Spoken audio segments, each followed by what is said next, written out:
Okay. I think we're good. I haven't done this in a while.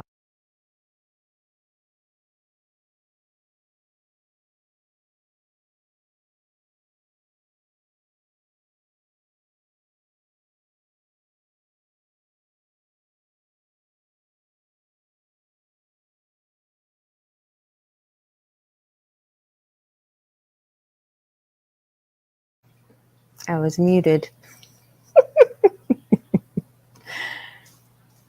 Okay, now it should be good.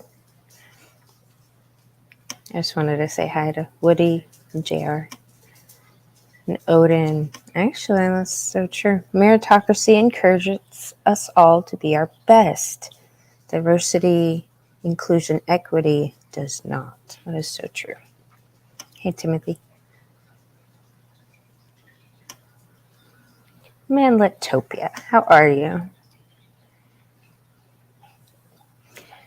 Right? Troubles me to see Texas being invaded by libtard feminists. You know what? The problem that I've been noticing is they've been here for a while. And they've, over time, gotten more mentally ill. So it's almost like, what is that movie, The Manchurian Candidate? You know, when they're already there and then they're activated into crazy bitchery. Yeah. That's why it's so hard to, I guess, pinpoint what's going on. But Timothy says, but I have faith in the true Texas people. I hope the libtard progressives go the way of Bud Light. Yes. I saw Lego also pushing some LGBTQIA IA now. You know what's weird? The T represents trans, and then the I represents intersex. So there is a difference. Intersex is a genetic deformity, and trans is a mental illness. So I think those people need to be separated. I mean, because there are people that were born, you know, with different genetics. They don't really have any control of that. And usually that stuff's caught when they, you know, when a kid's born and they might have, you know, maybe both genitalia or, you know, that's like what, 0.008% of the population. Oh, that reminds me. I do have a transgender video to go over too that I need to do a review on, but yeah. The alphabet mafia grows. But yeah, Lego. That's strange. Why is a company that predominantly sells their product for children concerned about educating children on sex stuff? That was stupid. That was super stupid. GM, I walked into the gas station to get a drink and had a bunch of girls accuse me of staring at them. Wow. See, that's so fucked up.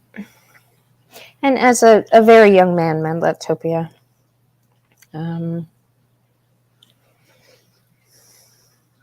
what do you do, really, in that situation? Just completely ignore them, and then you get them pissed off because you're ignoring them. That's starting to happen more. I know Red Ranger shared his story, and then I think Man Reacts shared another story similar, like women at work getting upset. Yeah. No, JR, I haven't been working outside. I need to. I've been working on an infiltration project, actually, that I'm going to talk about later, but right, they took all the colors, now they want all the letters. Yes, they're appropriating the alphabet. So literally the foundation of our speech. So,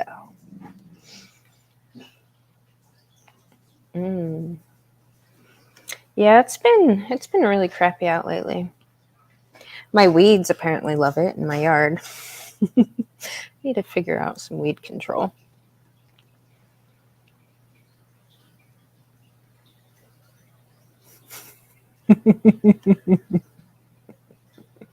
Right.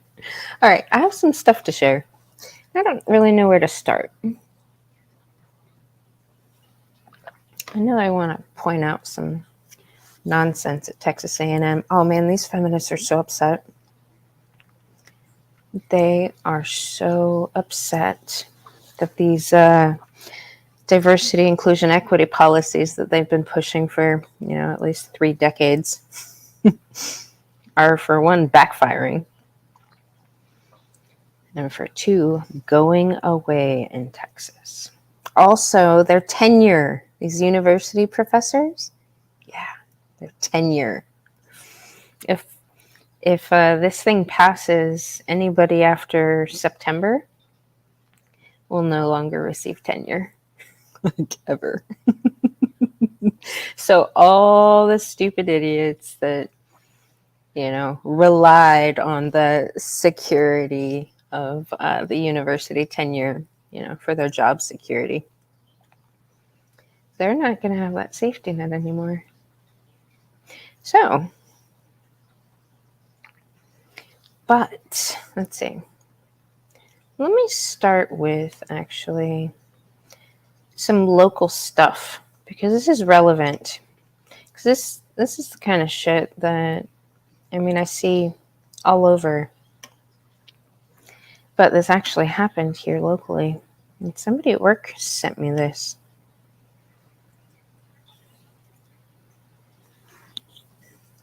So this is a crazy bitch freaking out at a Whataburger.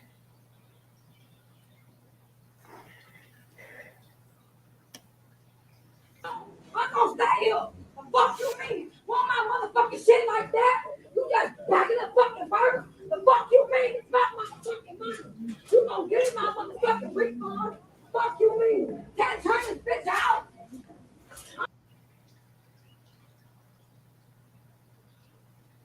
I don't know what happened.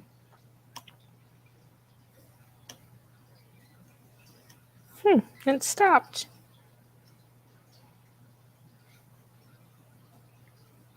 I don't know why it stopped.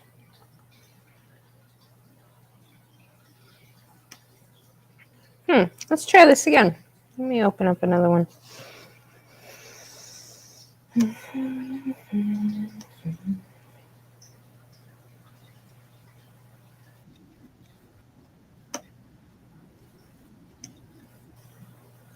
God, her voice is just so cringe.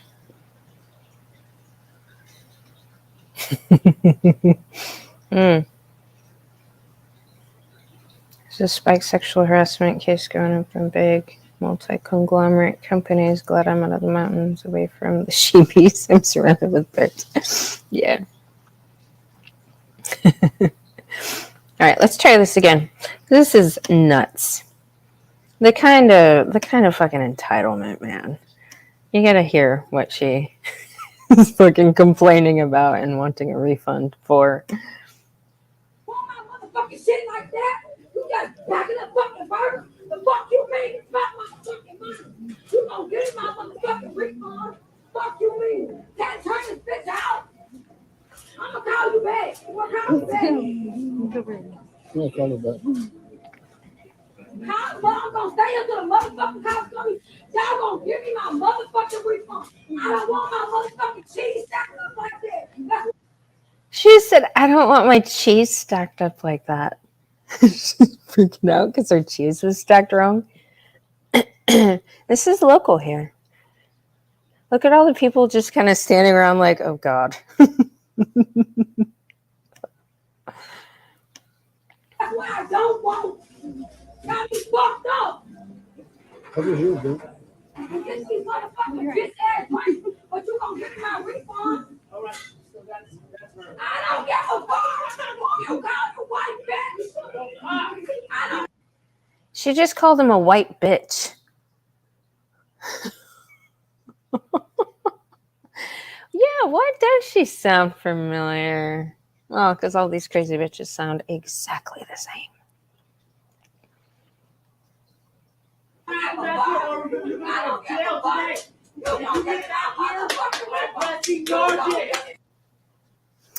So that kind of craziness, the screaming in public. Like, could you imagine what that woman's kids fucking have to go through? If she's willing to do that in public.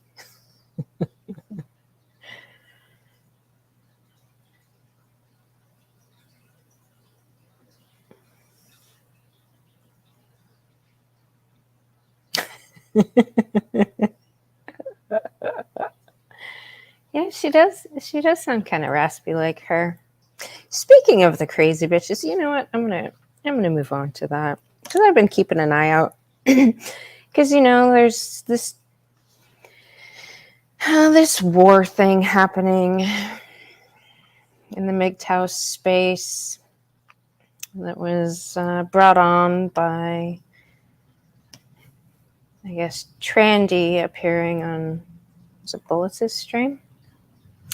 But I pay attention to who is applauding it and who is enjoying it. And you know what? These crazy bitches right here have been enjoying it. Especially this one here, Scorp Thought. I know you're watching this, Scorp Thought. And I know your bonds with the sisterhood are strong. And look at what she's doing now. She's literally trying to pimp out Celine.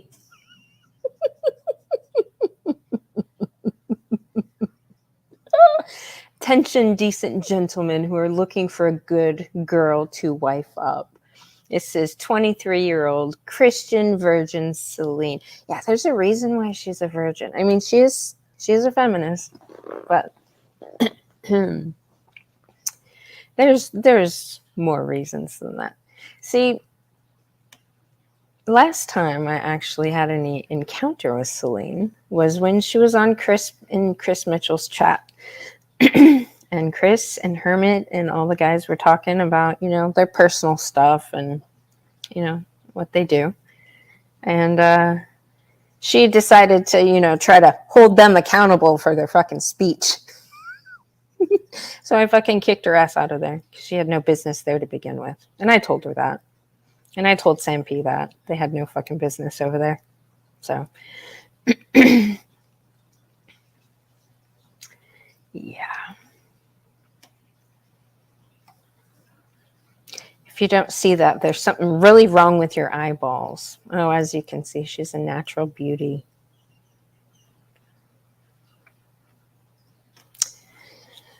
Let's see. She's one of the girls that Mr. BS for Teeth, Super Thought Atheist Queen GM targeted after trying to use her as one of her own attack dogs against other females. Actually, Celine quite enjoys arguing with black women. She takes on this Schrodinger's feminist while she does it. And she'll complain about how mean they are to her, and then she'll be really bitchy with them. So I actually appreciated the calling them out for their hypocrisy part, but that was it. Celine is definitely an attention seeker. And she is very socially fucking awkward due to her, what do you call it? I don't know. What is autism? Her autistic nature. But let's see. GM, out of spite and jealousy, also tried to start malicious campaign against Celine, throwing a barrage of nasty insults at her, such as cunt, crazy bitch, and attention whore. Well, she's definitely an attention whore. And she's a feminist, so. And I think a lot of her catty behavior is quite cuntish. So I don't apologize for that. She tried to actively get her banned off of other YouTube channels online. Yes, because she doesn't belong in the MGTOW space. Period. The end. Oh, like she tried against other decent girls new to YouTube, like Anna Rodriguez. So this one is for Celine, because I think she deserves to find a future husband she is looking for. And if this post helps in any way, I will be happy for her. GM could go fuck herself, along with the depravity she has platformed and gone along with on her channel. Here's Celine's channel.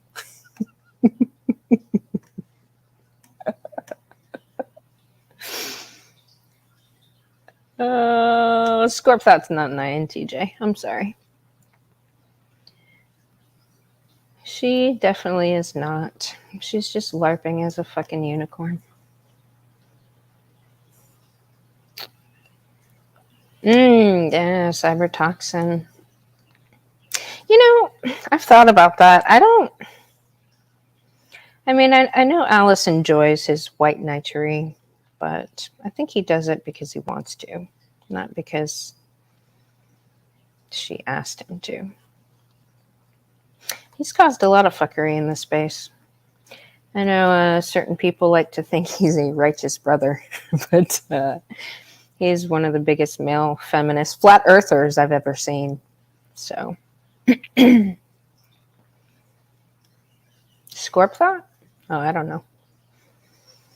I am not sure. But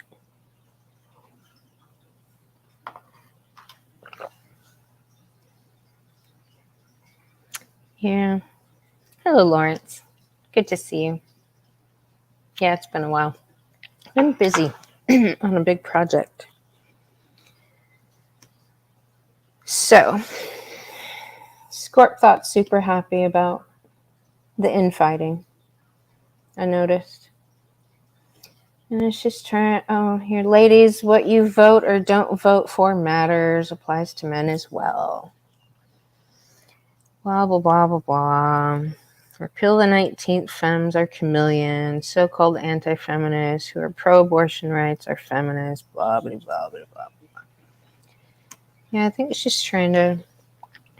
See, these crazy bitches are smelling the blood in the water. And they're quite opportunistic. I'm going to share something else here from this fucking retard, Alice. You know what's funny? So I was listening to a True Blood stream. I think it was True Blood. And they were talking about this Lola song. And so Alice had to post about it. Because you guys do realize that she gets her content from other people. So...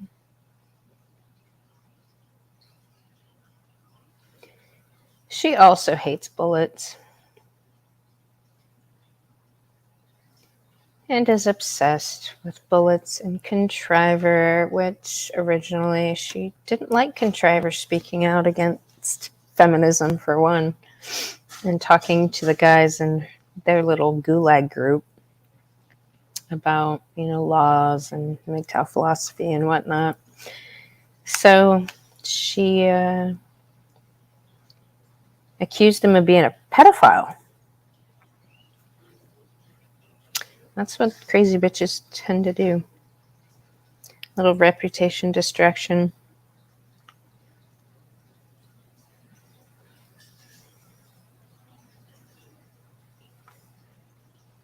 And I've noticed, something else I wanted to mention. I noticed a Mrs. Doubtfire meme going around. And it's kind of sad because the person who fucking started that shit was Elspeth. Back when Angler was infected with her specific crazy bitchery.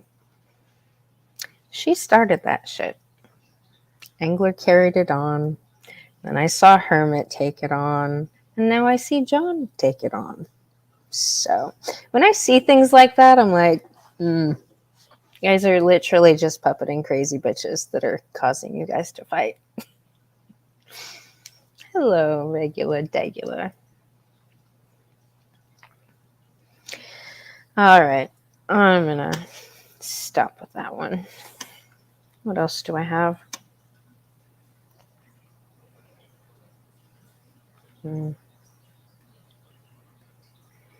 These idiots. The Texas A&M Faculty Senate meeting. So, the past few meetings, they seemed rather concerned about the Texas law banning the diversity, inclusion, equity stuff.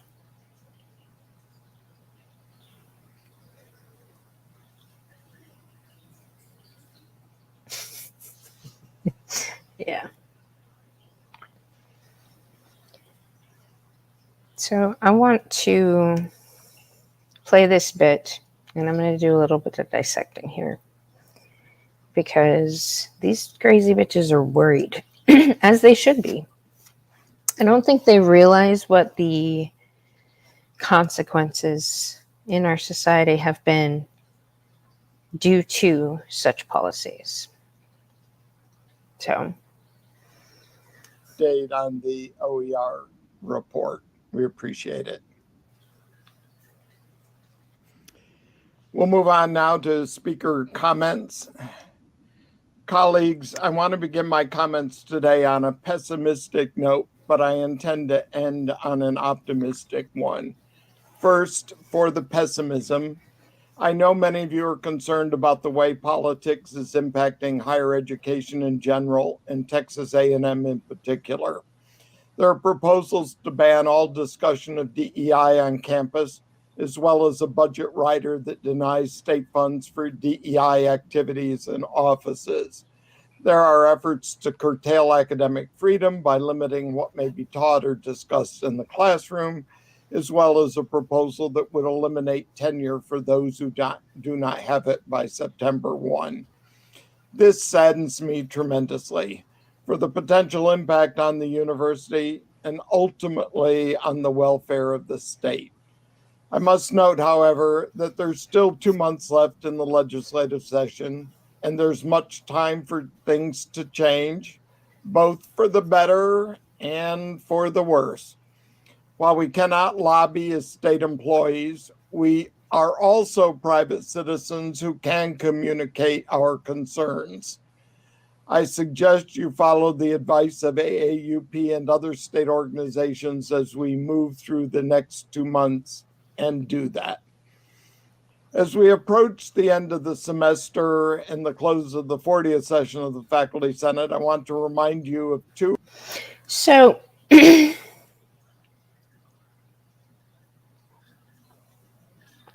the state. You kept mentioning the state. So they are state employees.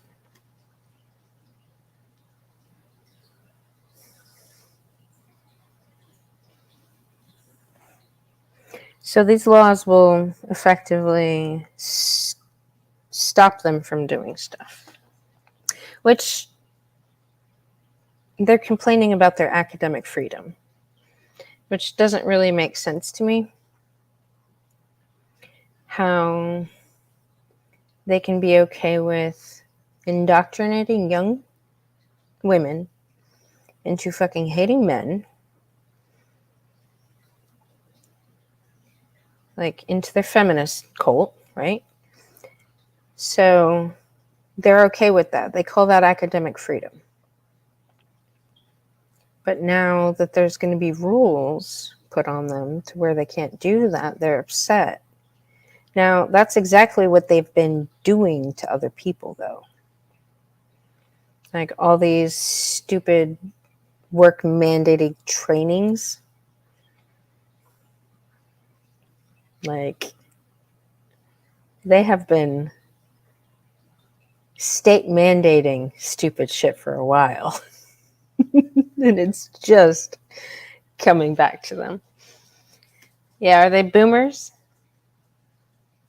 Is that what it is? Is that their problem? I don't know. I know people their age that don't believe in such things. Upcoming events.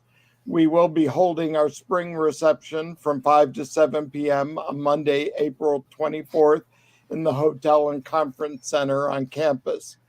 Also, we will be hosting our final Senate coffee of the academic year on Thursday, April 20th at 3 p.m.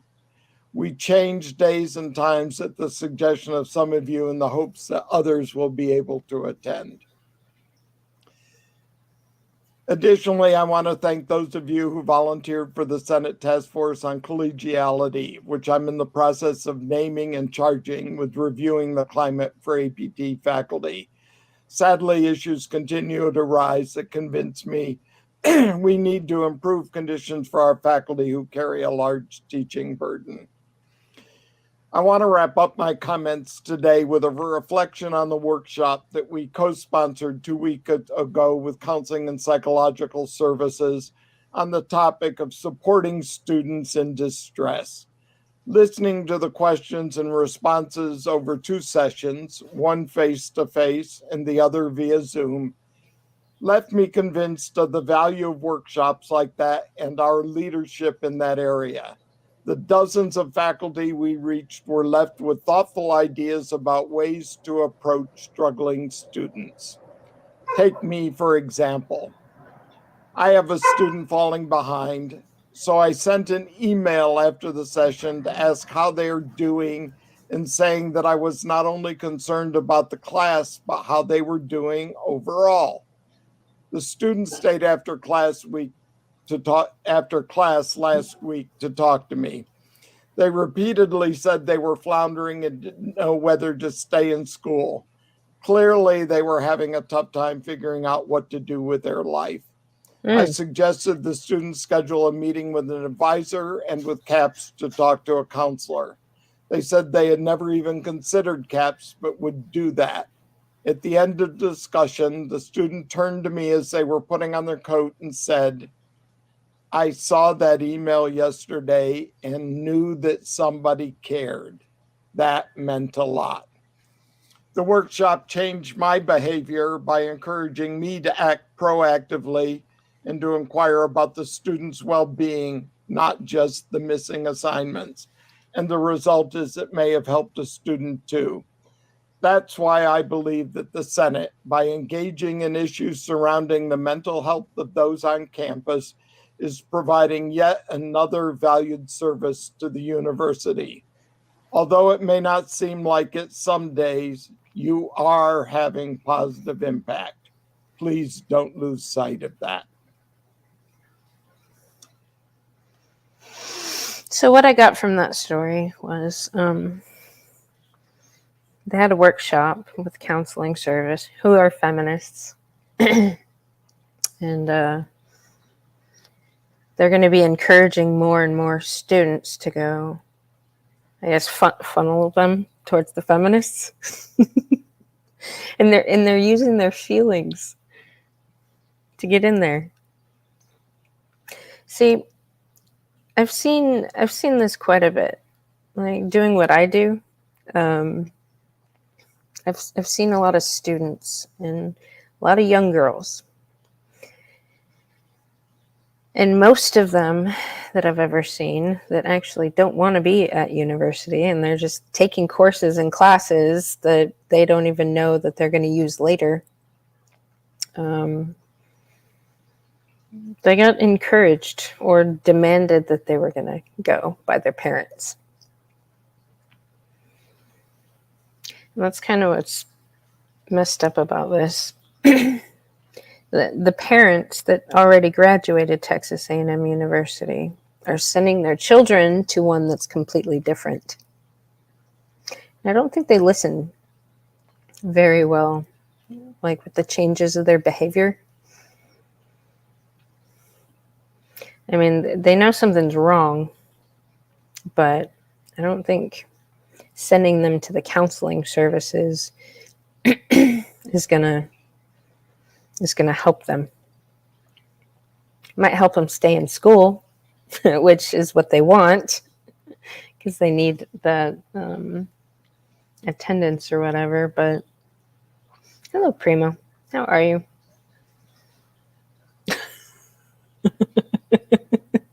And Letopia. PJ Camel eggs on National Geographic.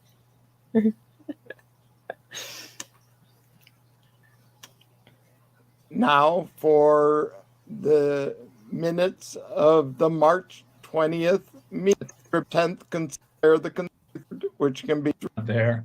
I think for where 21 consecutive 22 present court services and speaker elect for purposes as opposed to the current method of faculty pushing attendance / meaningful interaction data manually. With the help of the administrator,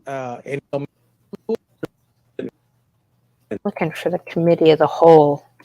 Hold on. Should I make a timestamp?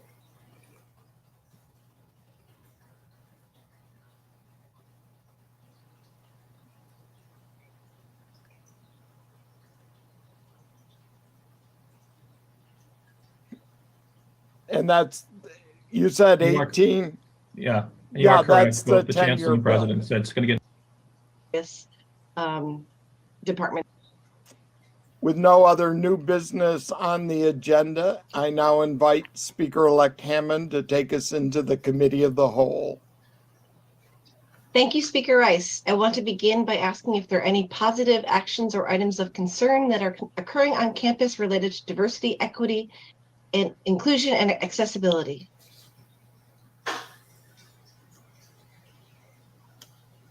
So they added accessibility to DIE. So I guess it's DIEA. Yeah, because they really primarily focus on disabled people now. Like they want to get as many disability people in there. I'm not exactly sure why yet, but they bend over backwards for those people.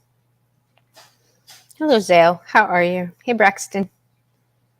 Long time no see, sir. I hope you guys are well.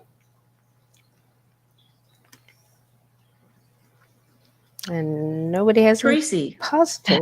I just wanted to remind people that this coming Friday is Texas Land Grants Day, and I encourage you all to go. It's at Prairie View. There will be the keynote speaker, as well as there all day is the NSF Associate Deputy Director for Engineering, Don Millard. So it'd be great. He'd love to have personal meetings with a bunch of people there, and there will be people across all of the various departments trying to basically, again, we're forming authentic research relationships between Prairie View and Texas A&M, the two land grant institutions in Texas. Thank you, Jorge. yes. Can someone summarize what is going on in Austin in the current legislative session when it comes to all these issues? Do we have a good understanding of the situation? I mean, besides going to the Texas Tribune website, do we know where things stand at the moment? Well, I can start and have Angie, who is chair of legislative affairs, add to that. Both the House and the Senate have passed riders on their various versions of the budget bill that would forbid any state funds going to support DEI offices or official university DEI activities. So that wouldn't prohibit having an office of diversity. It would simply prohibit the university using state funds for that. They would have to use some other source of funds to provide for that. And the writers also have asked the state auditor moving forward to then audit all of the institutions of higher education to make sure that, in fact, they are using no state funds for that. Senate Bill 17, which is the one that would go much further than that and prohibit all sorts of DEI activities and even discussions about it, has not advanced yet. 18, which deals with tenure, is, I believe, moved out of committee Friday afternoon. And that is the one that, if it were adopted by the full legislature, would prohibit tenure going forward in Texas as of September 1. But I think the chancellor and the president have both expressed a belief that the House may not go along with that, but I think we'll just have to see what is happening there. And I don't think the bill on critical race theory has come out of committee yet, but I'm not positive on that one. Point of order, Senate Bill 18 has moved out of committee. It is in the full Senate and will be looked at this week, April 11th to the 14th. And that's, you said 18? Yeah. You are correct. That's Both the chancellor and bill. president said it's going to get nowhere with the House. It's still chilling. I could not echo Senator Hill's comment even any more than what he said. It is absolutely chilling. But that is the update, Chilling. the best I know where things stand right now. Angie may want to add because they continue to be in contact with our legislative affairs people. All right, before we get to Angie, the Karen. Hello, Johnny. How are you? Yeah, they do all use the same lingo. It's funny. They always say echo. Let me echo what you just said. Let me echo. Like, it reminds me of Richard Grannon. He's got this book. I think it's called Echo, or The Cult of One, and he calls it echo codependency. And I listen to it, and it reminds me of this shit. It's like what the feminists require people to say. Echo. Oh, yeah, no worries, Johnny. No worries. Yeah, there's always the fuckery going on, right?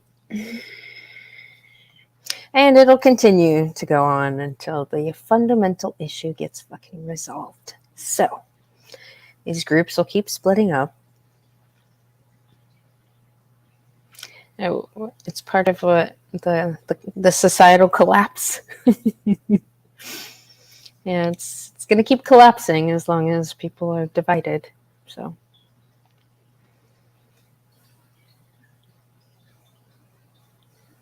let's listen to this feminist, because she's a little concerned, and I love it. Yeah, so the Legislative Affairs Committee discussed this, and we heard a briefing on it, and I thought that it was less concerning, but after the discussion last week, I'm extraordinarily concerned. And what I'm concerned is when this goes to the House, and that there are, just things to be watching, that when it goes to the House, that there is, persuasion to pass that, and we'll pass something else kind of things, the typical state politics that happen. See, and she just pointed out something that is a tactic that the feminists use. Like, and they do it all the time. They put in all this extra shit into the bills. And she's acting like it's an inconvenience now because it's technically being done against people like her. So she's not exactly happy with that. So I would have been more comfortable that that House part wasn't going to pass, but I'm far less comfortable now. Comfortable. Aww. So, but I mean, we don't know. You can't. The tea leaves are not looking in our favor though at the moment, as far as tenure. It does say that if it passes with a certain number, that it would become effective on September 1st. And what it also would mean is if it becomes effective on September 1st, that anyone who, as I read the bill, and Trevor, I'm sure you can correct me, but if someone's in the tenure process and they don't have tenure before September 1st, they would not be able to gain tenure. That is correct. Yeah. So that means that anybody who's on tenure track, if the bill were to pass, then in the Senate bill version, the way you read it, so I put a link there for that, that means that could have devastating effects on our campus community that way. Adam, Yes, thanks, Janice. Hey, Yeah, and he just changes the subject, brings up something completely different. Yeah, devastating effects. See, it doesn't make her feel very comfortable that, people aren't going to have the job security. See, I want to know, when did tenure start? I don't know, Johnny, do you have any idea? I know you're pretty well informed about those kind of things. I'm wondering if that's another thing I can blame feminists for. Because biologically, women are designed, we'll just say, to fundamentally value safety and security. So, feminists that aren't in, I guess, a relationship, that are married to their career, would want to find security there. And they'd be more drawn to those kind of jobs. I don't know. What concerns me about this, mostly, is what Dale said way back here.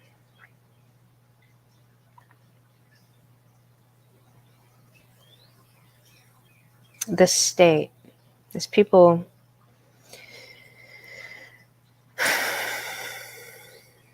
are married to the state, or they're state employees. The OER report. We appreciate it. We'll move on now to speaker comments. Colleagues, I want to begin my comments today on a pessimistic note, but I intend to end on an optimistic one. First, for the pessimism, I know many of you are concerned about the way politics is impacting higher education in general, and Texas A&M in particular. There are proposals to ban all discussion of DEI on campus, as well as a budget rider that denies state funds for DEI activities and offices. There are efforts to curtail academic freedom by limiting what may be taught or discussed in the classroom, as well as a proposal that would eliminate tenure for those who do not have it by September 1. This saddens me tremendously for the potential impact on the university and ultimately on the welfare of the state. And ultimately on the welfare of the state. Now, I know a lot of people rely on government jobs, and I know a lot of women love government jobs because it's hard to fire them. But I wonder, I don't know, I'm going to have to talk to maybe Billy about that. The welfare of the state. I'm still convinced that because women got the right to vote.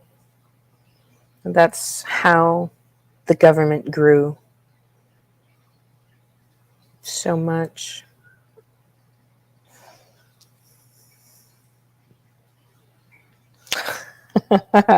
Right?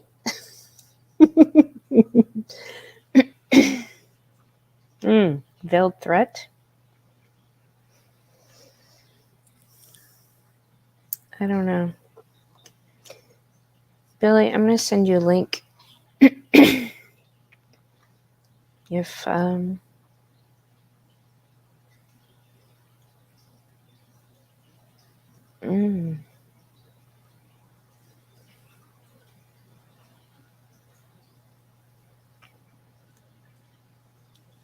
yeah, I'll send the StreamYard in the Discord.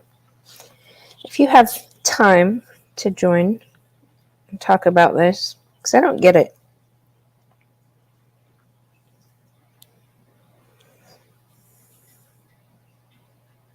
I saw a meme the other day, and it was like, it was a picture of a sane asylum. And it said, where transgender used to use the bathroom before 1970. Hello, Billy. Hey, what's up? Sorry. It's Echo. all right. Echo. Yeah, they say echo all the time. It's annoying. Do you know when tenure became a thing? That's American. I don't know. Okay. Oh, so it's only American. Well, I don't know, but I don't hear that being said over here. Ah. Okay. Maybe we might have a different term for it. Yeah, because it's a university thing. Well, I never went to university, so Yeah, me neither. Yeah. So the welfare of the state, I think. So I'm trying to think through something right now,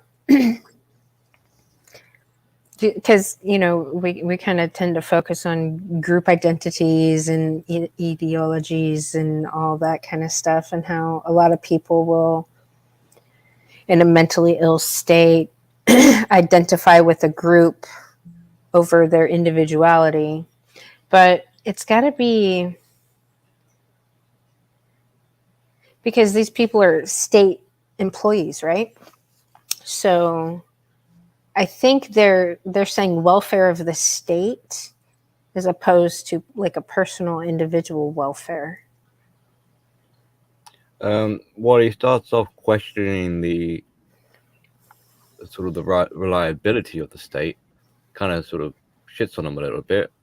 Like we're not liking the way politics are being run and sort of mixed in with the educational system, but then turns it around, and I think it's a bit of a confession, where instead of saying it's for the benefit of the state, really they're saying it's for our own benefit. Mm-hmm. But we're going to make it sound like it's for the state's benefit. But they are the state. Yeah, so it's for our own benefit, but we can't just openly say that we're doing it for our own selfish reasons. So we've got to make it sound more like we're doing it out of the interest of someone else. So aren't we nice for trying to fix problems elsewhere when really there are our own problems? Right.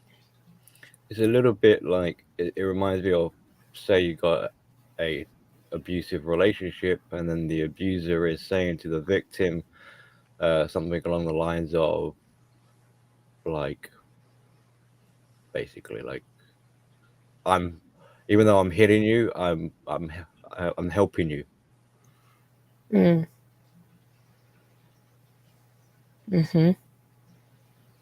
Where it's like, I'm abusing you because I love you. It's like, what? Right. I feel like that's a female tactic. It's a feminine tactic.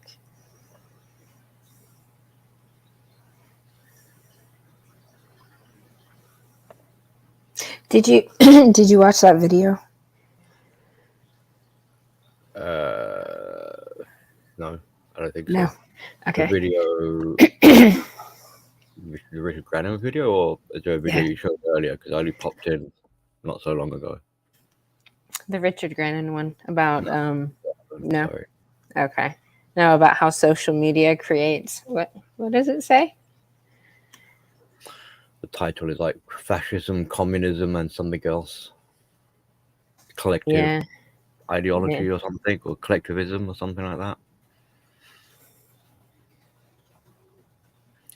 Yeah, I mean, you know, like just from that title alone, it gives me sort of ideas where you could springboard and be like, well, you know, it shouldn't be really that much of a surprise. You got crowds of people, individual critical thinking starts to diminish. They start adopting more of a collective mindset. And boom, we're already heading into like a communist sort of socialist language just by saying that. Well, and worse and worse. Yeah, how social media breeds fascism, communism, and utopia collectivist ideologies. I would, although maybe he might cover it in the video. I mean, yeah, I should watch it, but I would suggest that what it ends up doing is it lowers the individual's need to be independent because you've got other people, you're outsourcing in other ways. So people don't, the individual no longer needs to be self-reliant. They don't have to sort of gratify themselves or have their own voice or opinions. They have an easy go-to.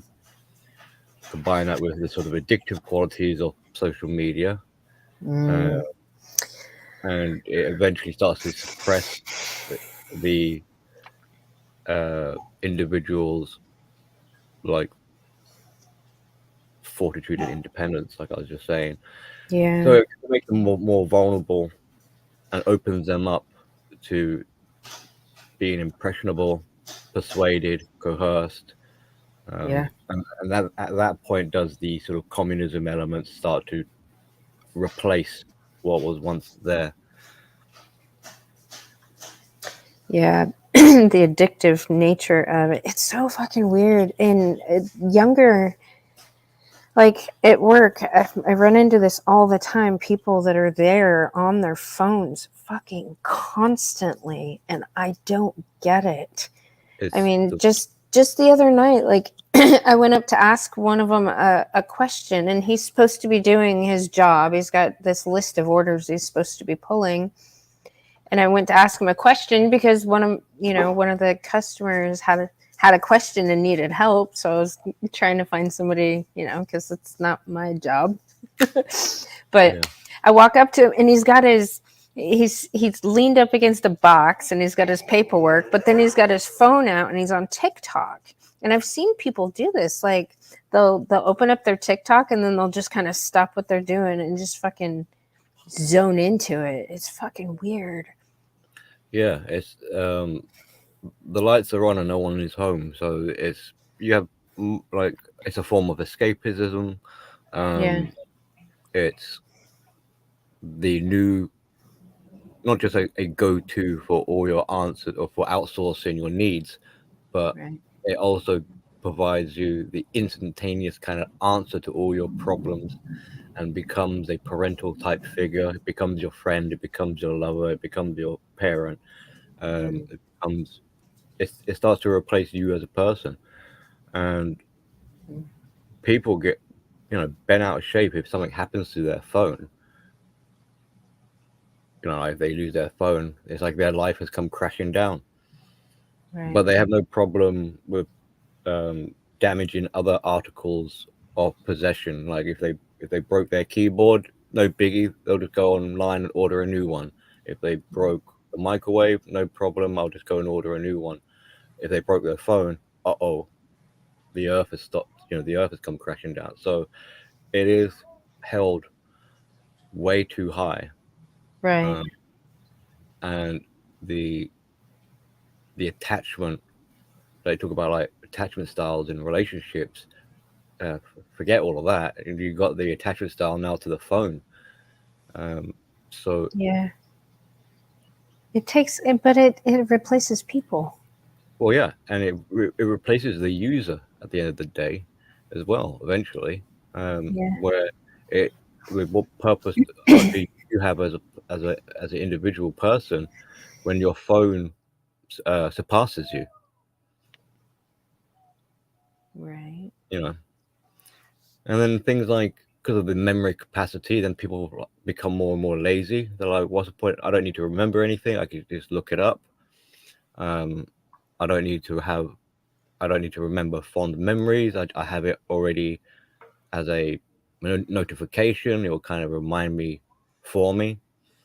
And there are just so many like multi-layered air quotes conveniences that supposedly meant to make life better, Right. but it comes at a cost of things like your integrity, your independence, your freedom,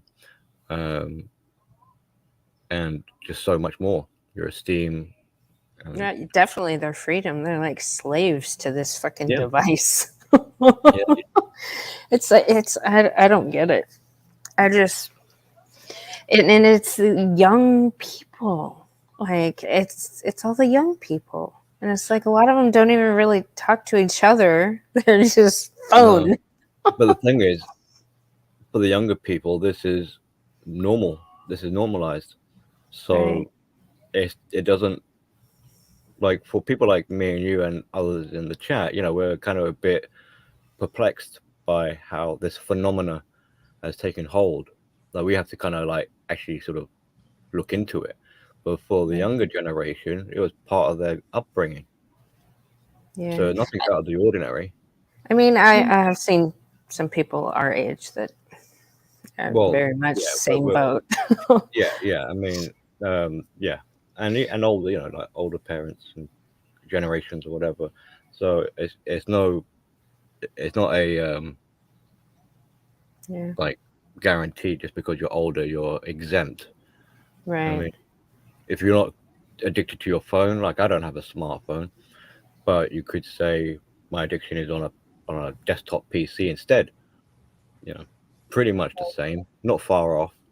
It's not as high techy as what the mobile phone apps are, like whatever. I don't have what is it, Alexa or any of this sort of stuff, or Ask Google or Robot Ask Cortana, I think is another one.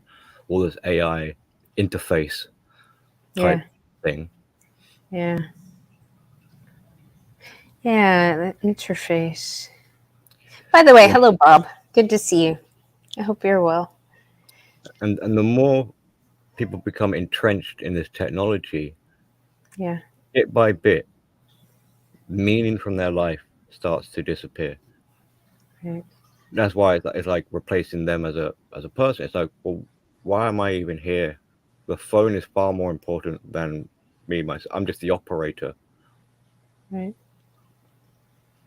Now, I don't know, maybe it's a bit of a crystal ball moment, but if you've got AI that's going to come around, then you've got AI that's interfacing with other AI systems, like humans will become redundant. Right. We'll be an annoyance or a nuisance to these. Like the phone will be telling us, hey, the phone is already barking commands at us. Hey, my battery is low. You need to charge me up. Plug me in, damn it. Yeah, I reduce the amount of barking my phone's allowed to do. Like I have all my notifications like off. I mean, I have a few people starred as like priority, but I put do not disturb and I shut my notifications off. I'm like, I don't want like Instagram to tell me when to check it. Like when I feel like checking it, I'll check it. Yeah, I mean, we like to think that we're social creatures. Like it's in our biology to be social, but if you think in terms of computer technology, the I'm not sure what kind of language you'd call it, the ones and the digital language that we can't hear, but the devices are connected. I mean, they're far more sociable than we are already. Right. Your phone is communicating with the cell tower. That cell tower is connected to another 100 whatever phones. they're all cross-referencing information with one another, at lightning speed. So there's no way we can compete in terms of like sociability or socializing with technology. So we humans are pretty, that's the thing. It's like, if you look at it like pragmatically, statistically, whatever, I mean, humans are kind of pointless at this point. It's like, what function do we serve other than now? The only reason for being alive now is to be gluttonous and greedy and selfish, Right. hedonistic, just for the sake of it. We don't really provide anything useful anymore. We live to serve the technology. Pretty much. We're pathetic. Yeah, it just in like for my own, like I've noticed I get grumpy at work. When I see that, the more I see it, the more pissed off I get. And it's like I don't know. It's weird. It's like I feel really sad for these people that they're almost like stuck to it. Yeah. But it also pisses me off because I'm like, there's a lot of work that's not being done because you're stuck to this thing. Like, well, separate them and see how much anxiety they get from it. They start to panic. They're uncomfortable. They're on the edge.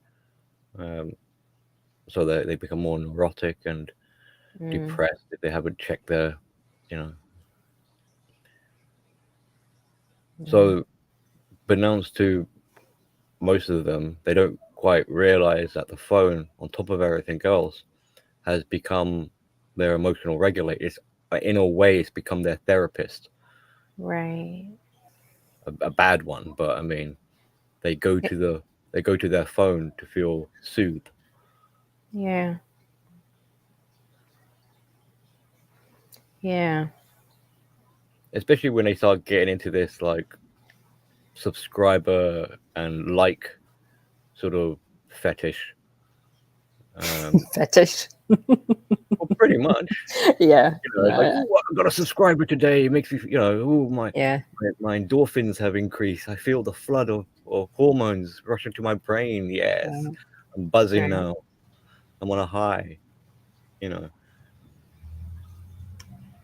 That's good, Manletopia.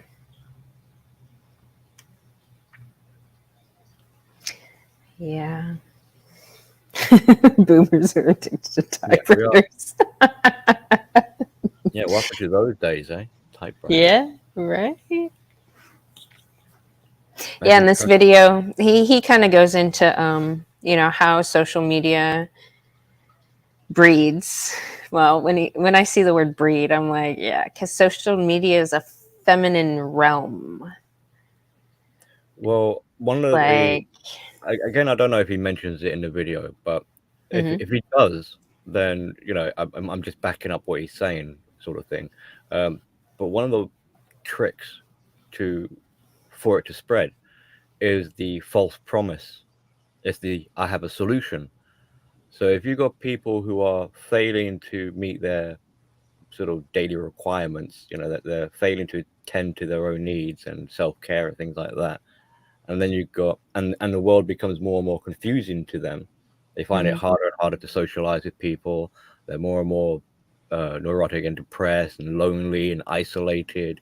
The society they're in is constantly changing and adapting to things.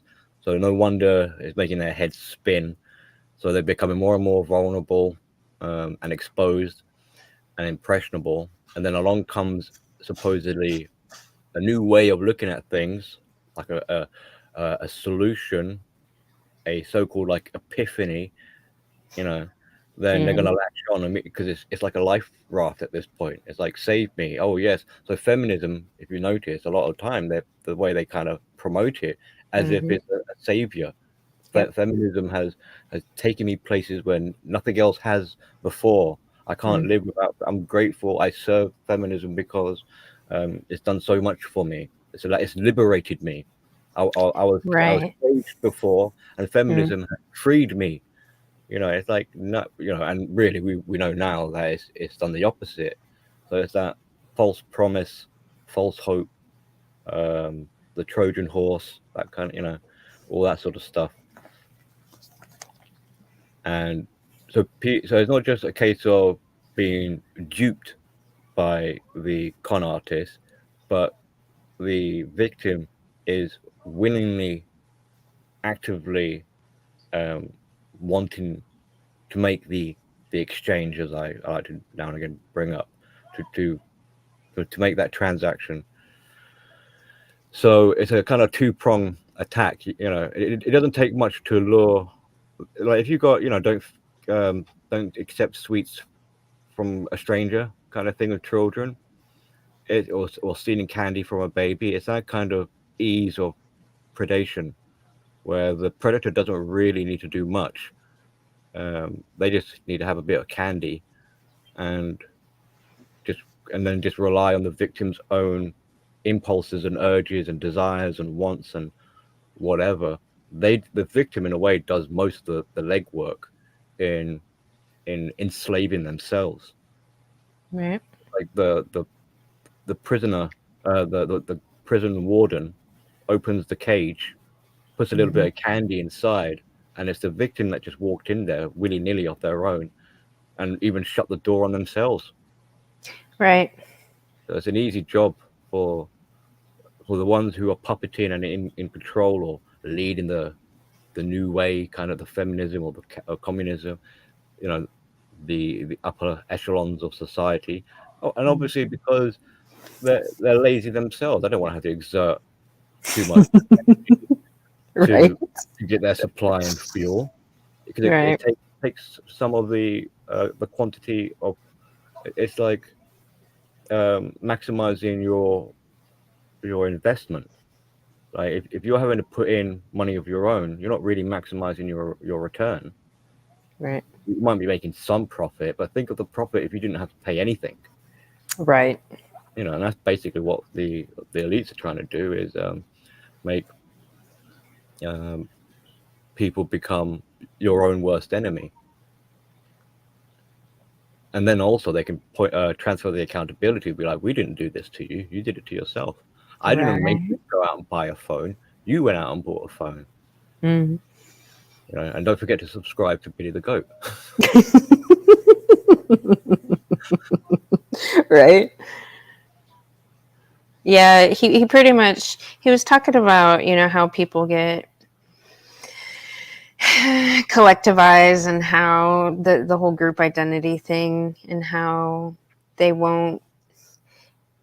people won't give up their individuality to go along with the crowd unless unless there's already mental illness there. Yeah, I agree with that. It's very appealing, even without the mental illness, but the temptation is still big. You got things like, I forgot what they call it, like the feeling of missing out. I think he did bring that up too, the FOMO. You know, that's quite. I think that comes from the sort of market research phenomena. You know, like I can't remember what the example was. I think it was like some kind of soda, and no one was buying it. But if you get, you know, you can get some moles to start buying it, and when the rest of the public notice, it's like, what's so special about this item that's rapidly disappearing? They'll start to purchase, make these. It's like the toilet, when the toilet paper crisis was coming about. People were seeing the shelves empty, and they thought, right, I need to stock up on toilet paper. Right. I didn't understand that either.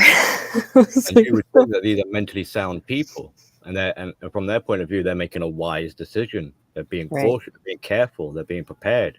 And it's like, but you're being duped. That's being taken advantage of. Yeah. And that's another sort of element of strategy, is to use the target's own morals, wants, desires, principles, their empathy, for example. Everyone loves to talk about how empathetic they are, but it comes with a caveat, because whatever it is, your principles you stand behind, whatever it is you describe yourself as, can be used against you. Right. If you go around saying that you're a kind soul, and I go, right, okay, so that means you're not allowed to do anything mean to me. So I can punch you, and you're not allowed to punch me back because apparently you're a kind person that doesn't do that sort of thing. Right.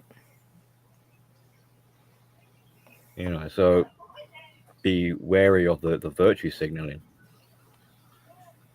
And likewise, Oh, very that can be much. used against them as well. It's like, I thought you were supposed to be a saint. Why is it you're doing all this disgusting behavior? But to their defense, they can start using double standards or move the goalposts and things like that. You, Right. you with your moral code, you can't, because now you would be a hypocrite. Mm. So if you started to go to do things contrary to what you said you are, now you, in some ways, you're worse in the eyes of the world stage than the supposed sort of fuckwit you're dealing with. Right. And because they have not much of a guilty conscience, they won't care about going back on, being two-faced or breaking their promise, but it'll bother you more. Yeah. You realizing that, damn, I have broken my word, or damn, I am a bit of a phony, will have more of a damaging impact on you, Right. causing you to spiral out of control further, or destabilize you, than it would someone who is already destabilized. They kind of used to their instability. Yeah. Yeah, I liked your stream the other night. What is it called? Are you? Yeah.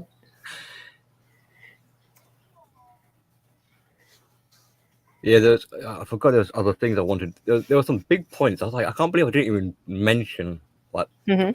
sort of the big point, which is like if you're Where are you? if you're inside your mind in agreement with the ego, then this is ego syntonic, and so you won't see there being a problem. Everything is fine and dandy.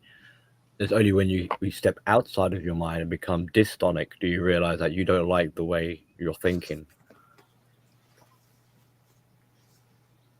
And there's a sort of polarizing element there where if you're a healthy person, being in agreement with your ego, like ego syntonic, is a good thing. But if you're a mentally ill person or unhealthy, then being ego syntonic is not good, and vice versa. Right. So if you're healthy and your ego syntonic, this would be bad for you. This would be like the self-doubt, and that'll lead you off. But if your ego dystonic and you're mentally ill, that gives you a chance of self-reflection. You have a possibility of now healing, air quotes, because you don't like what you're doing. Yeah, but they have to get to a point where they don't like what they're doing. And what gets people to that point is you need to be out of your mind, because if you have to be observing yourself to realize that you're doing such a thing. But if you've got the lack of self-awareness, right? then you're actually syntonic, so there is no problem. But as that's far as I'm concerned. Right, exactly. But that's been my biggest gripe about people in the psychology field that are like, oh, this is an unconscious thing. This person's acting unconsciously, blah, blah, blah, blah, blah. Yet they're doing stuff unconsciously because people haven't brought their shitty behavior to their attention, because most people don't say anything. So people, huh? Well, they have defenses in place to stop it penetrating too deep. So it might go in the ear, and it might go through these sort of cognitive parts of the brain that can understand language, but it doesn't get any further than that. It ain't gonna they're not gonna allow it to breach their air quote like integrity.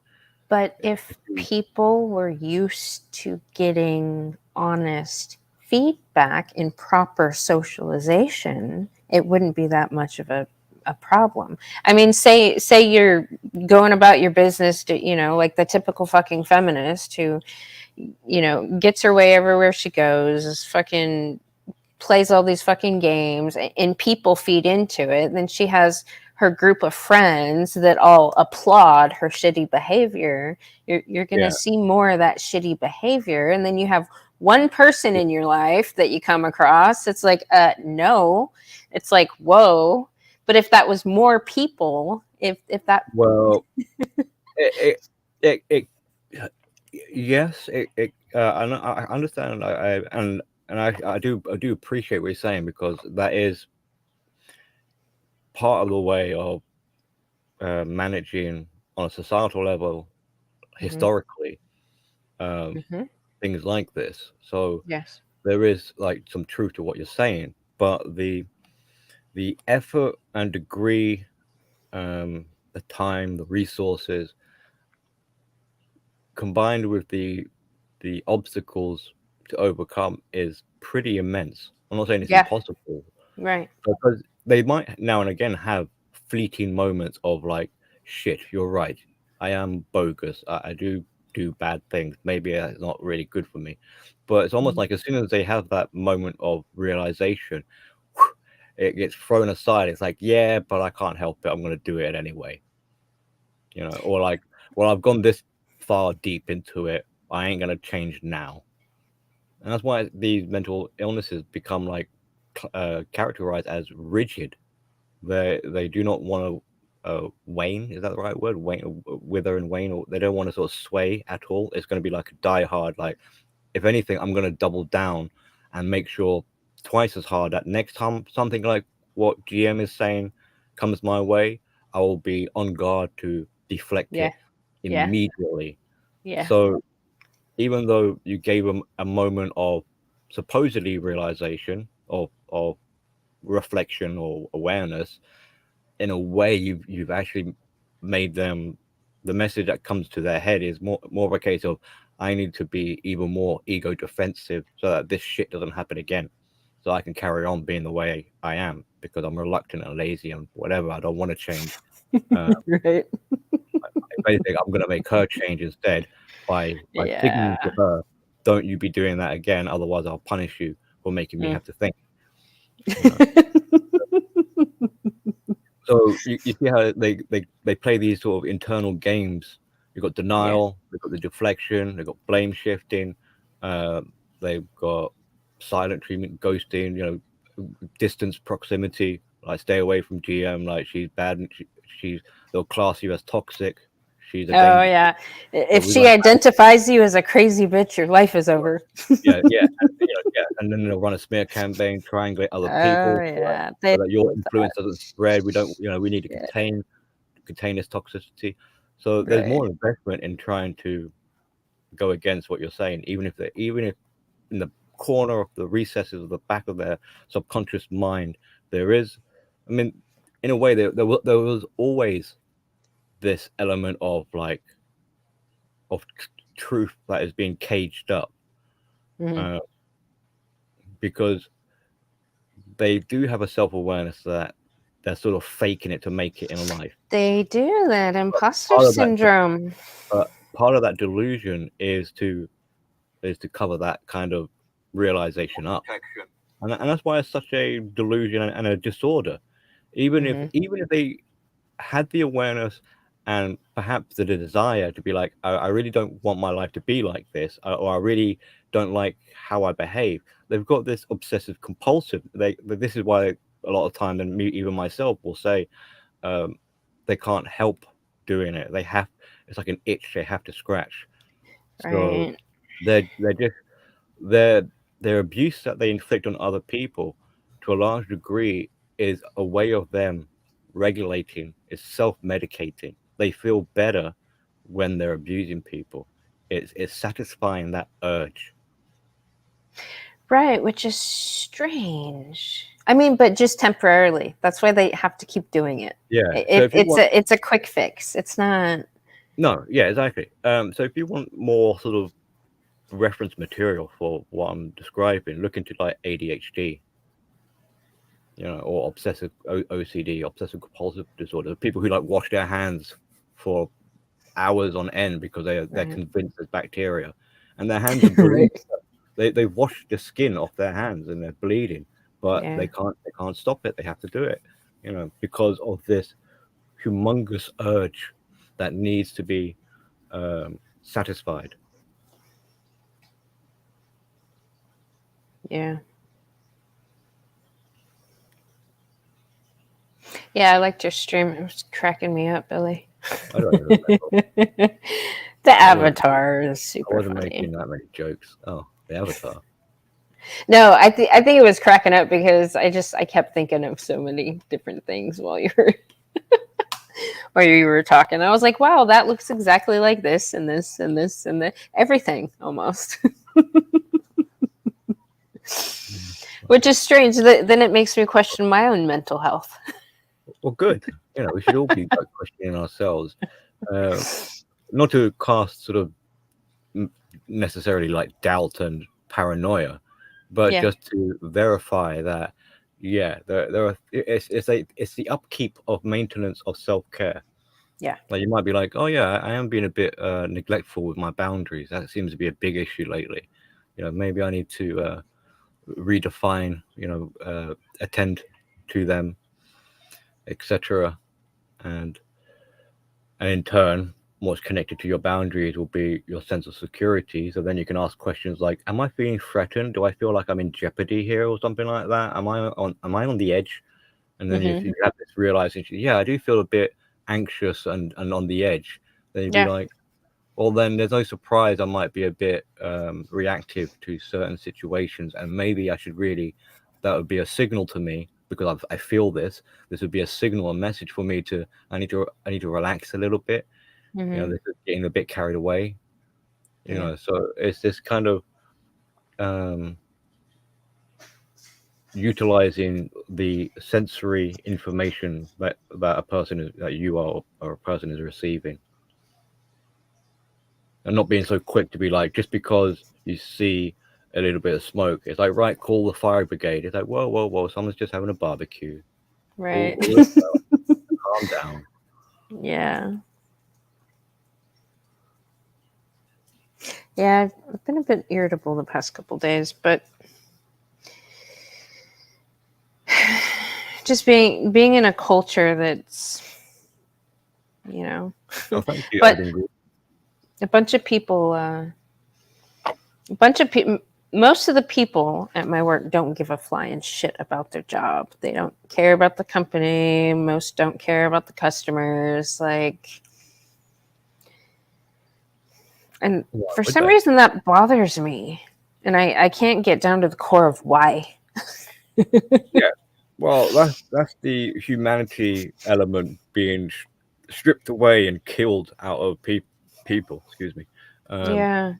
In the olden days, which wasn't that long ago, workers, staff would be a lot more caring. They would smile and greet you when you'd walk into a store. Right. They might help you with your bags. They would go out on a limb, as it were, figure of speech, to make you a bit happy. They don't need to. It's not part of their job description per se, but it's that little extra which gives a bit of humanity. It's kind of a nice spirit, as it were. It's like helping an old lady cross the street, sort of thing. But now, if people don't have it's kind of like an extension or a reflection of the dire situation an individual has, where if they don't care about themselves anymore, right, then they're not going to have empathy for other people.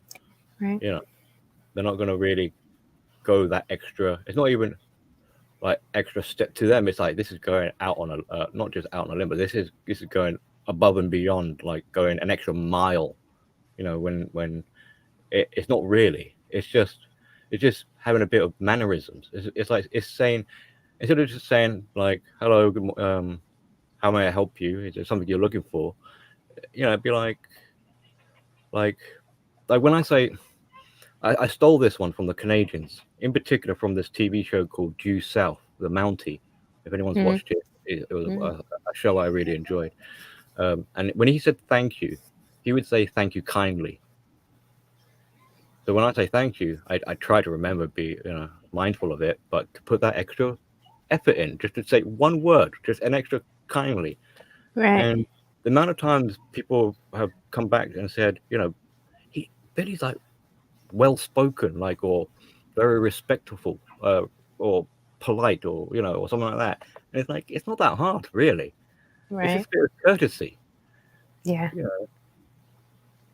Well, and I think because, I mean, in my profession, and then coming from, being self-employed for so damn long, and having my customer service like be paramount to my survival.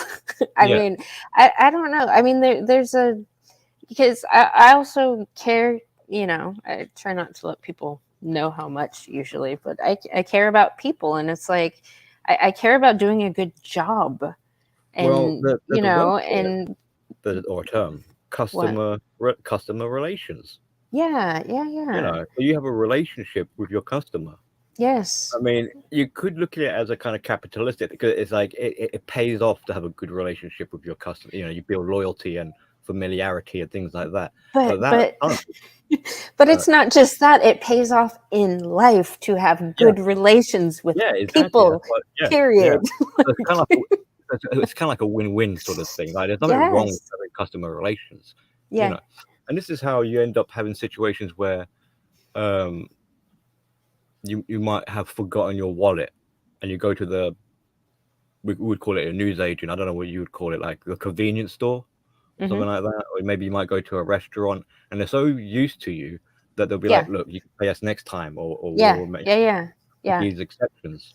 But nowadays, I don't know if that kind of stuff still happens. Oh, yeah, it does here locally where I live anyway. But in bureaucracy, like, we don't really have customer relation departments anymore. We have HR. Right. And they're full of crazy bitches. And they don't really care about relations at all. No. And they're very incompetent. Yeah. Yeah.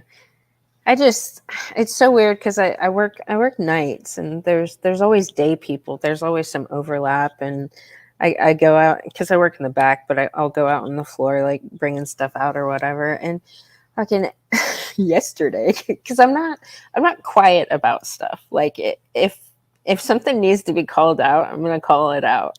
I was bringing some stuff out, and there was this lady like struggling with something. And I pay attention to the people. And if I see people that are like, they have that look on their face like they need help, I'll ask them if they need help. And they're always like, "Oh, do you work here?" And this lady needed help with these items. And I was like, "Oh, yeah, sure. Here, I see some people up here." So I called to the 4 people in a circle, just chit-chatting, that their job is helping these kind of people. I was like, "Hey, do any of you 4 people want to help this lady over here?" And they were just like, because it's so weird. Like, one person will be actually doing work, and then people will come to where that person is doing the work, and they'll bullshit. And it's kind of weird. It happens like in all the departments. Did you say Did you say the 4 were in a circle? Yes. Yeah. Yes. Like kind of just around, with their backs facing the outside. Presumably they're facing inwards. Well, so 3. So the one that was doing work was here, and then the 3 that were congregating or whatever, just to bullshit, were. I mean, when I said that, the 3, like, they had like this deer in the headlights look. Yeah. And they all walked towards me like simultaneously. It was funny. Yeah, it's like people don't like to be called out. Yeah, like, and it sounded also like the way their position is very uninviting. So if you were a Very, customer looking for very. help, Yeah. you'd look over to this group and think, well, I better not bother them. They don't seem Right. very open or welcoming. Right. But if they come across an individual like yourself that is on the lookout to help people, and spots that they're in need, then Yeah. much more better relationship chance for communication and assistance to take place. You know what though? When they're not doing that kind of stuff, when they're actually, a lot of them, when they're left to their own, when they're not attached to somebody else, they're on their phone. Like, yeah, there's a phone problem, but there's also a grouping together and hanging out problem. So it's either one or the other. Like Yeah. there's not a lot of engagement with the people they should be engaged with, which is strange. Yeah. I wonder. Not good sign. I I mean, know. I mean, on a societal level, it's not a good sign. Hello, Nella Wolf. Good Yeah. to see you. term for that would be like the social cohesion, I suppose. Lack thereof. I mean, in a way, they are sort of they're melding their minds together into like a mash, the blob. But I wouldn't call that social cohesion, Right. Right.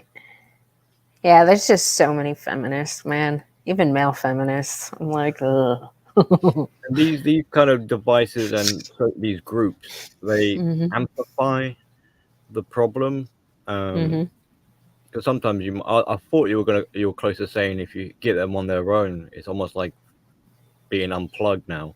Yeah. Their humanity has returned, and they're actually on their own. There is a spirit in there. It's just when they're in packs like hyenas, Mm. then this splitting, maybe that's an element here. We've got this splitting happening where it's like Dr. Jekyll, Mr. Hyde sort of thing. Mhm.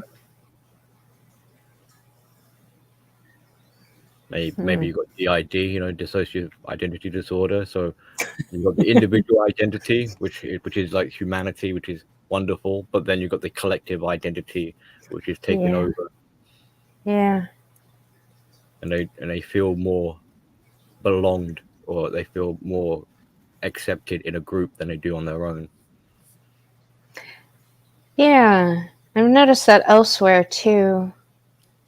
And You you see, know, the other and element of it. well, but in other groups, it's been like specifically it's fear that has done that. Kind of, yeah. But fear of being alone as well, fear of being stuck with yourself. But you'll notice like people will get a bit more cocky when they're in a group, or a bit like peer pressure. Oh yeah. Or suddenly now they got the cojones to be like, oh, I'm going to tell you something. I'll be Yeah. whatever, like shouty or loud or aggressive or insultive or whatever. They're much more braver once they got their posse behind them to back them up.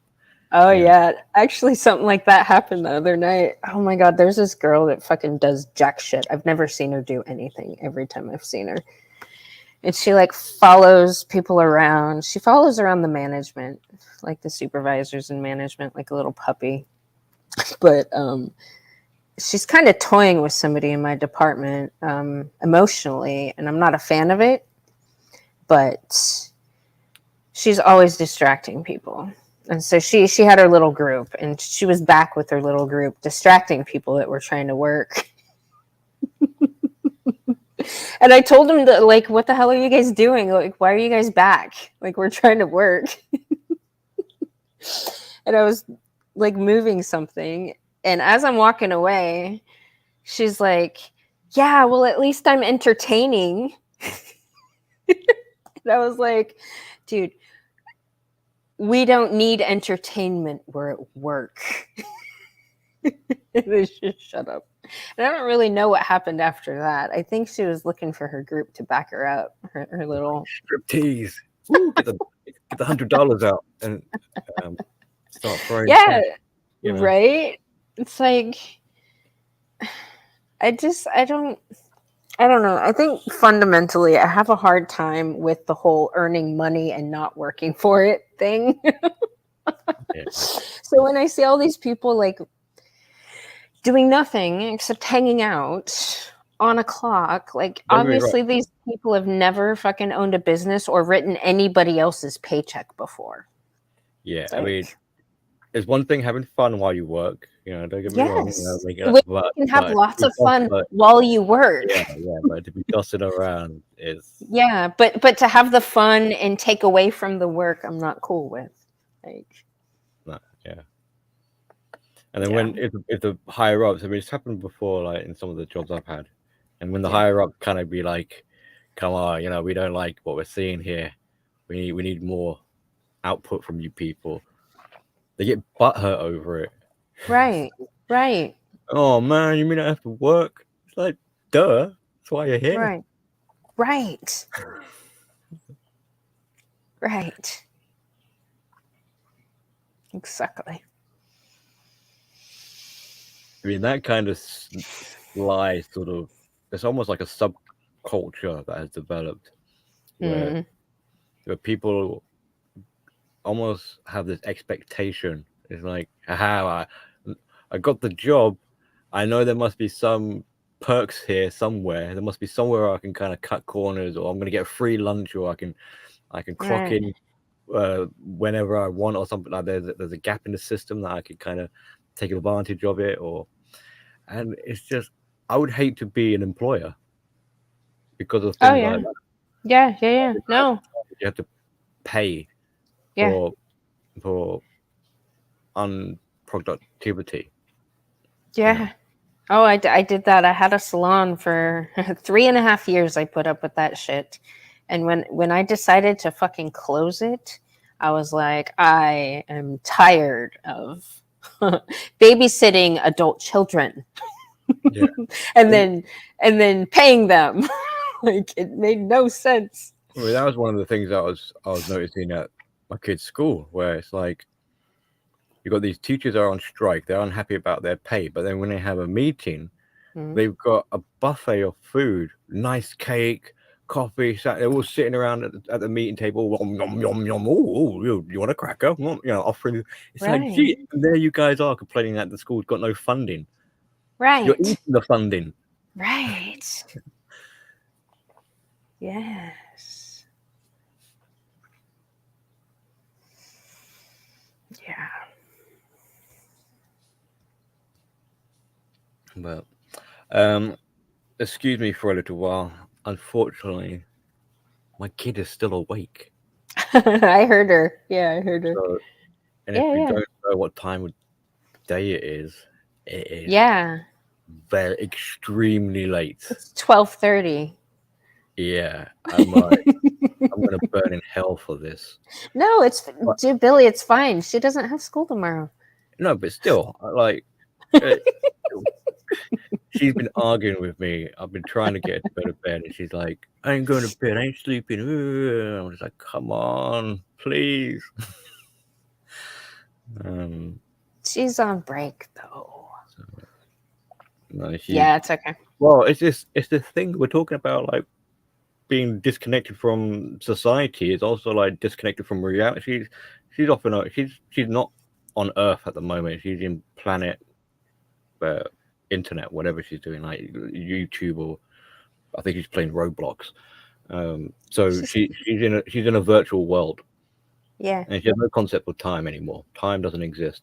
So she has no realization that what she's doing is very bad. And doesn't even give a monkeys that dad is, you know, I'm tired as well. And it's like, come on. Like, I want to go to bed. You know? Or whatever. So I'm gonna try and kick her backside. All right. Well, thank you, Billy, for sharing your thoughts on these things. And I hope people go watch Billy's stream. It's so funny. And so good. Okay. It was like a mental health check-in for me. I'm like, this is perfect. I needed some therapy. Yeah. Well. Yeah, I might have some more of this kind of material in the works. Okay, good. I think we need it, all of us.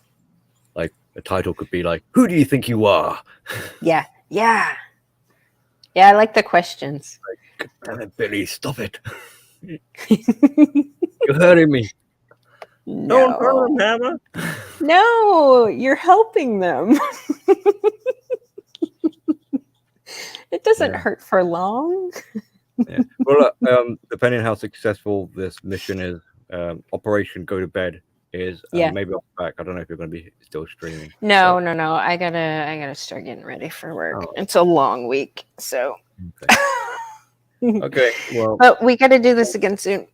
Yeah, it's been a while, and so good to see you as well, and everyone in the chat as well.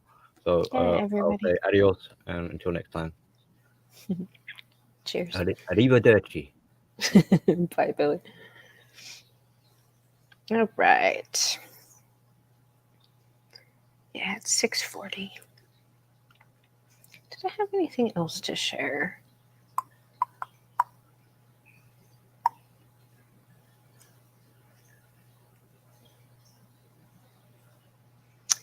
I don't think they're done with YouTube. I know Kush has been busy with some family stuff, and Bullet stays busy with family stuff. From what I understand, with Bullet's in his channel and what he wants to do, he feels that he can't have conversations with people without getting harassed. So, when Bullets first came to my channel, I know he had left the MGTOW community, the MGTOW space, and he only came back to my channel because Salty Cracker mentioned my channel on one of his live streams. So when he came to my channel, he was able to join the panel and have discussions with men from around the world, from all these different group identities, like the red pill, black pill, blue pill, entrepreneurs, like, you know, people that he wouldn't normally have discussions with. And for a while, there was always conflict, especially when somebody new came and, the guys have to, do their sword fighting and their pissing contests and arguing over, which ideology is more true or whatever. But after they set aside their, group identity dogma and stopped fighting over, the little 5% they disagree with, and the more they talked about like the 95% of stuff that they agreed with, I think things changed. And those guys actually became friends. So I think Bullets would like to have conversations. And I know Kush would like to have conversations with more people. And I fully fucking support that. Like, if he wants to talk about MGTOW lifestyle, his lived experience with the gynocentric landscape, I think he should fucking be allowed to do that. So the whole shutting the chat down and trying to figure out, stuff to where people don't get fucking harassed, like, I get that too. I know, JR. I mean, I am a very firm believer that everybody has their own channel, right? I mean, there's people like JR, you don't have a channel, but you're an active participant on many people's channels. But the people that do have their own channels have one for a reason. And I think people should be allowed to do whatever in the fuck they want with their channel. And if they want to talk to people, I don't think it's anybody's business to tell them what they can and can't do with their channel. So,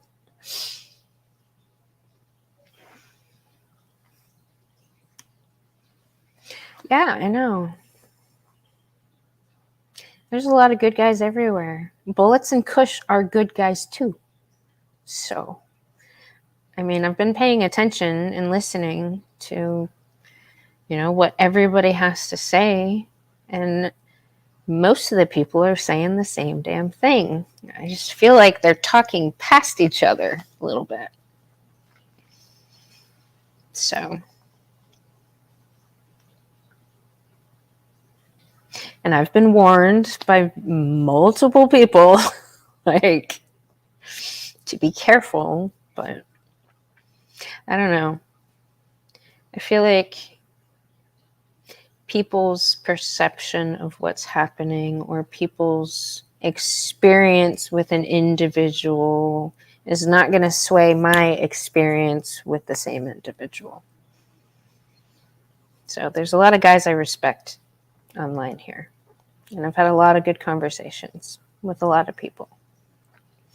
And I am not willing to let some temporary, what should we call it? Temporary emotional outrage or upset cloud my judgment when it comes to people. Especially when there's crazy bitchery involved. Especially when I see people puppeting what the crazy bitches have been saying. That's my main concern in all this. When I see grown-ass men literally puppet Elspeth, Scorp Thought, and fucking Alice's lies about people, that shit pisses me off. I wonder how that even happens. I mean, I do understand something as simple as I got a teacher fired and then later he committed suicide could make people think lots and lots of different things. But if somebody actually cared to know the story about that, I know the crazy bitches want to push an agenda. It's part of their reputation destruction campaign. And spreading all these fucking lies to emotionally terrorize people that are kind of vulnerable and kind of sensitive to the male suicide rate. I can see how that kind of shit could happen. Angler, for instance. He got sucked in. He was on quite the campaign.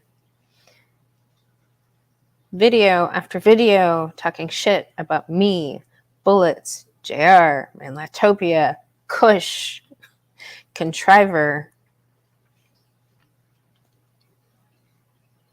And it's funny how the shit that he was saying when he was, when his mind had been taken over through his emotions by a crazy bitch called Elspeth, the shit he was saying about all these people is now being echoed in other spaces.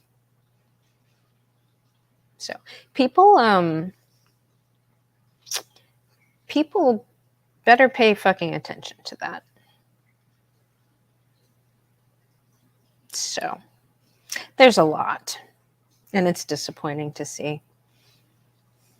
And every time I go on these crazy bitches channels and they're, rubbing one out to the conflict,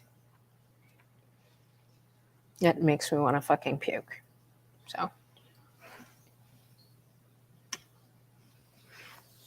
yeah. Well, you should never trust those crazy bitches, honestly. They're misinterest. Well, Michelle, I don't know. I haven't gotten the misinterest vibe from Michelle. But Ash Thought, Sarah, yeah. Crazy bitches.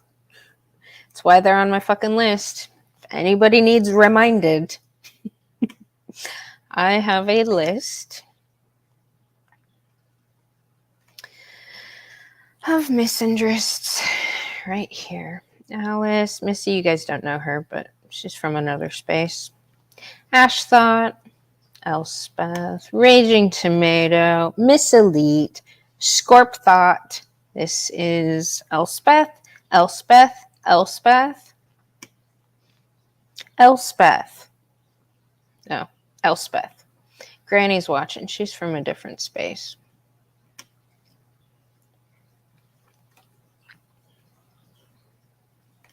Oh, Selma Jean. She had a crazy bitch flare up not too long ago. Real Femme Sapien. Cynthia G. Ginny V from the Gulag. Pure Butterfly Spirit. The crazy bitch. Sam P. Yeah. These are women that I've seen that I have identified as Superman hating. They enjoy abusing men. So, especially Scorp Thought. That's when I first saw her. even her name. Come on. If people don't understand by now that you shouldn't listen to these crazy fucking bitches, I have no sympathy for you anymore. I can't. I cannot. Hopefully somebody else can help you. Because you know what? There's some of these crazy bitches that literally now have wrenches on MGTOW channels because they're LARPing as men. Yeah, that was a fun one. I mean, I like how, the guys kind of put their foot down and we're like, okay, we want no women over here. Okay, I fully respect that. I think you guys should have spaces that are just yours. And I think women fucking bring drama and complicate things, especially crazy bitches.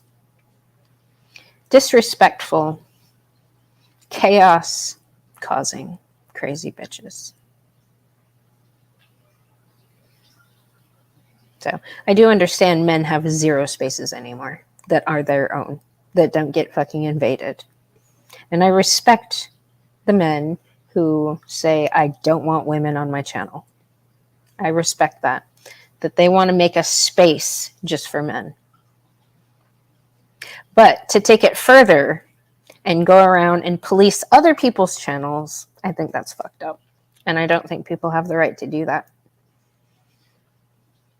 So those are my thoughts on all of that.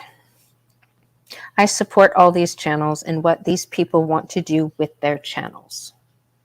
And if Bullets wants to have conversation with Trandy, I will watch it. Because I think that's a good thing for people to fucking talk to each other. If Kush wants to, talk to one of these crazy bitches and kind of warm them up so they can come talk to me, I appreciate and I will watch that too. If True Blood wants a space just for women, I appreciate that. I support that. I don't support the guys fighting each other. So, they will be, JR. Yeah, no, man. Angler's going through detox right now. I don't know if anybody's noticed, but all the crazy bitches have been herded onto his channel. Like if you look at through his comments, there's all the people that have been causing you guys to fight. Minus Lazarus. He's not encouraging Angler anymore to battle his brothers. So I find it funny that Scorp Thought and Elspeth seem to have their hooks in that guy. I don't know. I've been told he was smart and he was sensible and maybe he went a little crazy, which I fucking understand in our society the way it is. It's been getting worse for men, especially in the mental health department, but I can't take anybody fucking seriously that puppets these crazy bitches' reputation destruction campaign. Anybody who would believe their fucking bullshit, I don't take seriously. And I don't trust. So.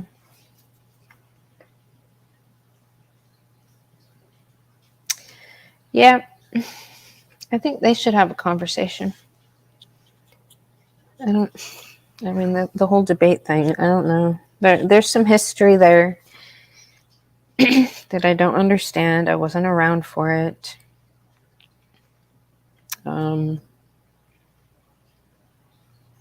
You know, I think they could have a good conversation. Like, I've watched much of Chronic's content. Like, I really enjoy listening to his, I guess you can call him debates, or when he, shows up on panels and tries to understand where people are coming from. Like, it's fucking funny. So I think it would be good conversation. Once they get past, the shit talking. I know Bullis is trying hard to get that conversation going. So.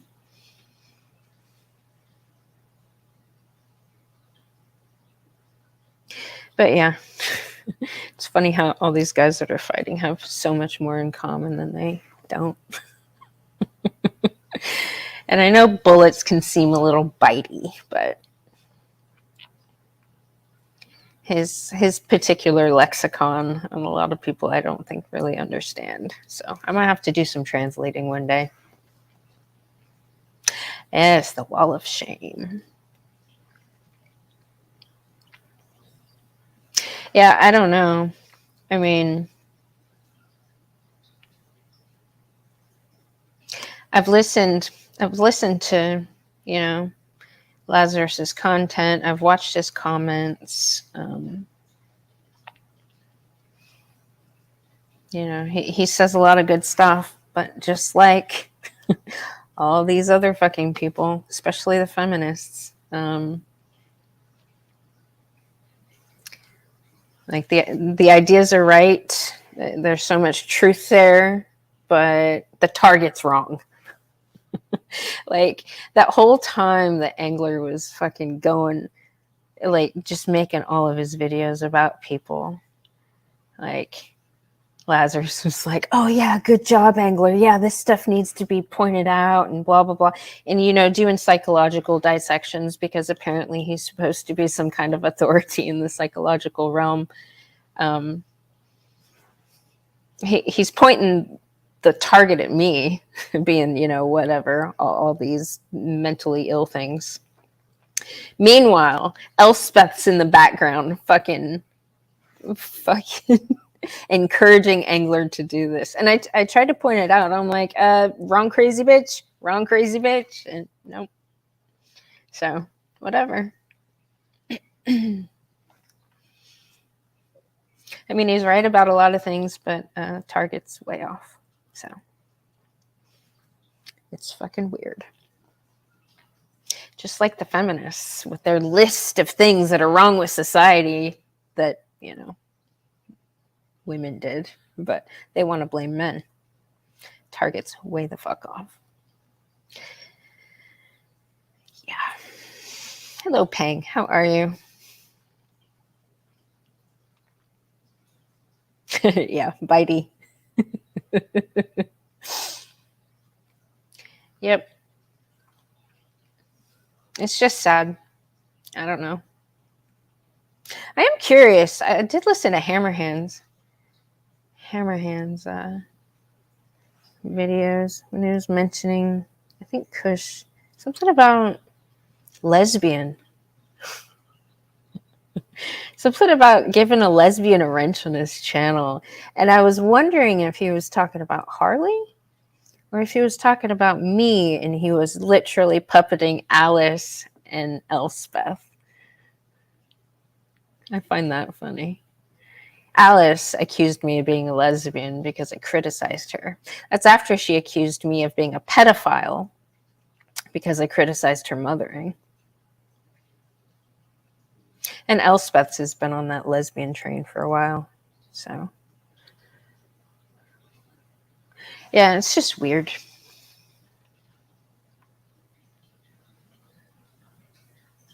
Yeah.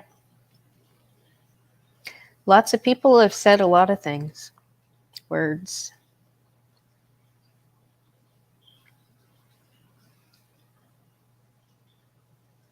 And a lot of it's projection. A lot of it is compensatory. A lot of it's lies. A lot of it is just somebody's perception of what's happening and not really what's actually happening. So, yeah, it's pretty messy. But a lot of the people are both right and wrong at the same time. So, wish they can get on the same page, though, and have these discussions.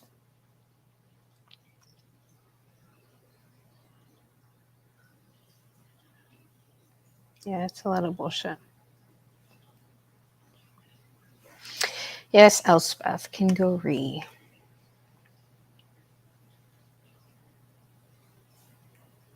Well, gentlemen, it was good to see you. I don't know when I'm going to stream next time. I've been busy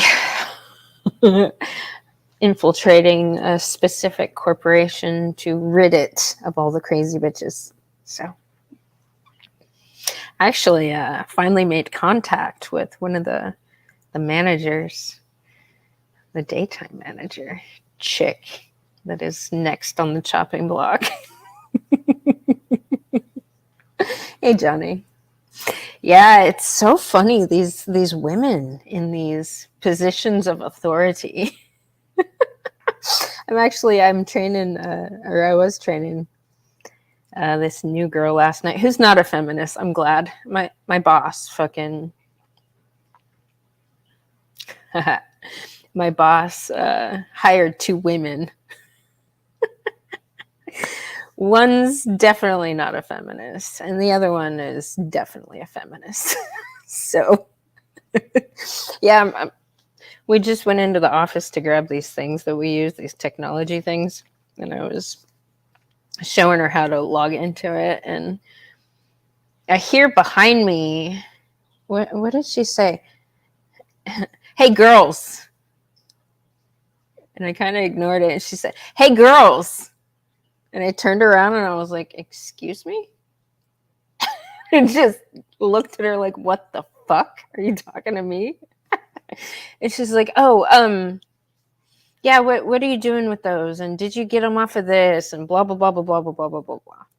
And then she apologized for the way she talked to me. Nose ring. She has a nose ring. So finally made contact with that one. Well, she made contact with me, but she's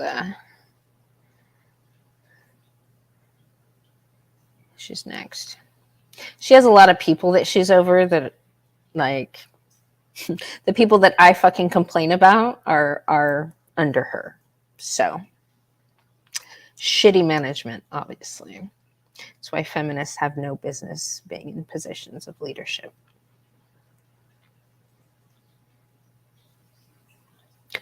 Just Lady 5. State your business. Friend or foe? The Mexican muscles on it. By the way, let me do something real quick.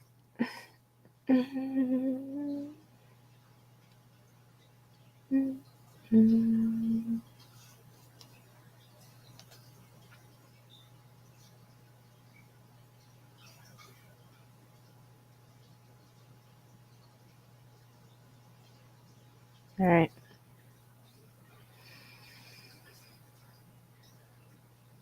Yeah, just Lady 5. I don't know that person. But you guys have a good night. When I have some more news about these policies, I'll try to do up a stream. Actually, I have more stuff I wanted to share, but I'll save it for later. It was good seeing y'all.